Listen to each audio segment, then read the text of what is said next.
So it's a beautiful afternoon here on Thursday in February in the Arboretum. We're really lucky because it's been hardly any rain this year.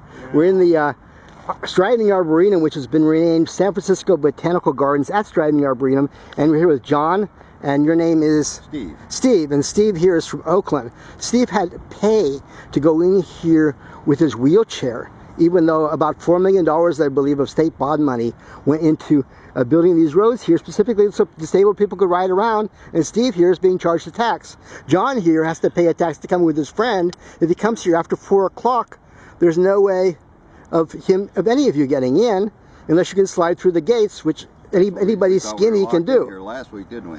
Right.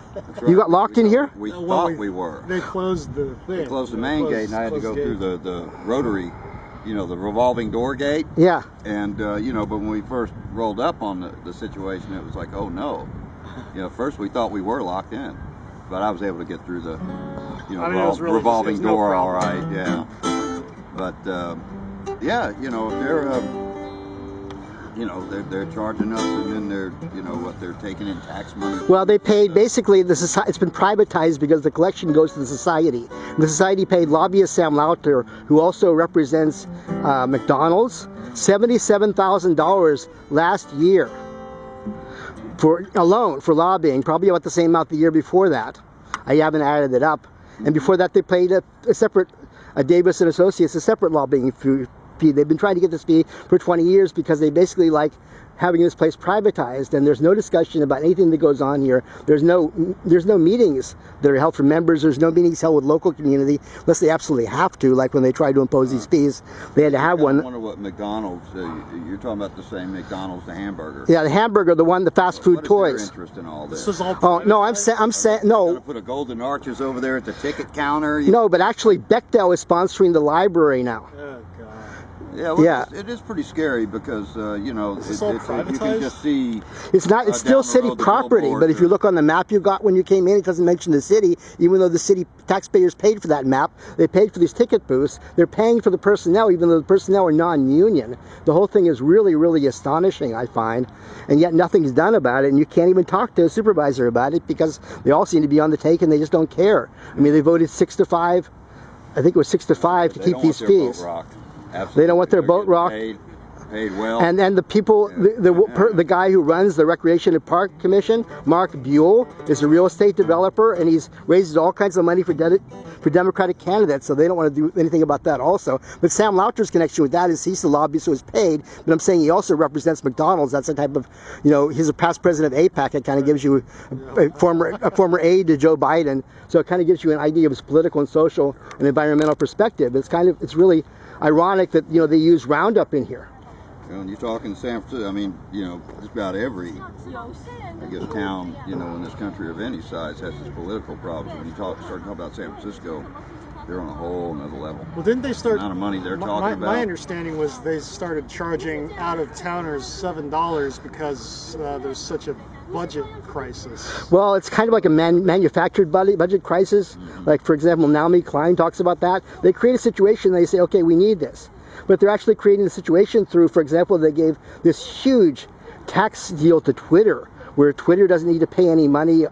Actually, all these corporations, I believe, have a moratorium on their payroll taxes and on their the tax that they claim was the only city in the state to do this, but there was no examination of the reasons for this tax on stock options. So when Zynga goes public, they don't make anything.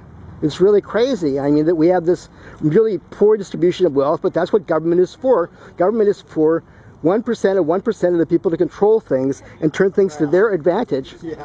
That's the way it seems to me. And like these people that run these things, they don't bother to talk to us, and the supervisors don't even bother to listen. It's really a sad situation. Yeah, well, yeah. Okay, thank you guys for your time. Yeah, you're welcome. And enjoy your music, even though I believe you're not allowed to actually play music here. Is that for real? Yeah, and they're going to put in a $14 million greenhouse back here. They're going to what? Put in a $14 million greenhouse and office building back here. A greenhouse might be nice. I don't know about an office. Well, the thing is, they already have the greenhouse, but they have a kind of industry here where they get these people coming in to volunteer, and then what are they going to grow? Well, they grow these plants. They sell these plants. They basically, you know, use public property to sell plants so they could hire Sam Lauter. I mean, I wouldn't. Sell plants. There's no. Well, they already do. They have a plant sale, and they make a lot of money from this. Try to make money. And they get a lot of free labor from this. But I'm not convinced that it actually. Yeah, they love that. As far as you're talking about them crying broke, but you always got to watch the language on that. Because a lot of times when they're crying broke, they'll say something like, "Well, we have $100 million projected shortfall in our budget." Projected. That doesn't mean they actually have this shortfall. That means that they run a computer program, and this computer program says that, well, if you do everything exactly like you're doing it today, 5 years down the road, 10 years down the road, you're going to have $100 million budget shortfall. But what they don't tell you is that no one does anything the same way for years on end. They increase, well, also, you know, also they have like all kinds of things. Like they hired this woman, Connie Shan, for $150,000 a year to be a publicist for Recon Park. So they've got a whole army of people privatizing. You know, there's a lot of waste they could cut out, but they don't. He doesn't talk about cutting out waste. Ginsburg, the administrator, who's also a past president of AIPAC and a friend of Sam Lauter, not coincidentally. I'm sure it's a long-held agenda to privatize everything. Yeah. Oh, absolutely. Even water. I think the ultimate goal is to get water.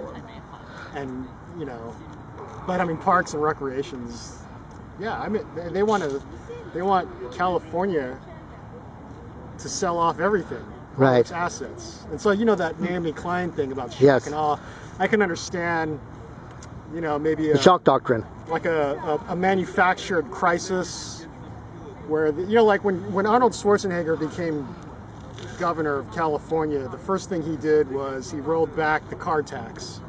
Right. And, well, he became governor through Enron. That eventually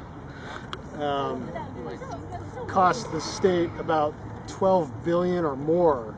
Right. In the first okay.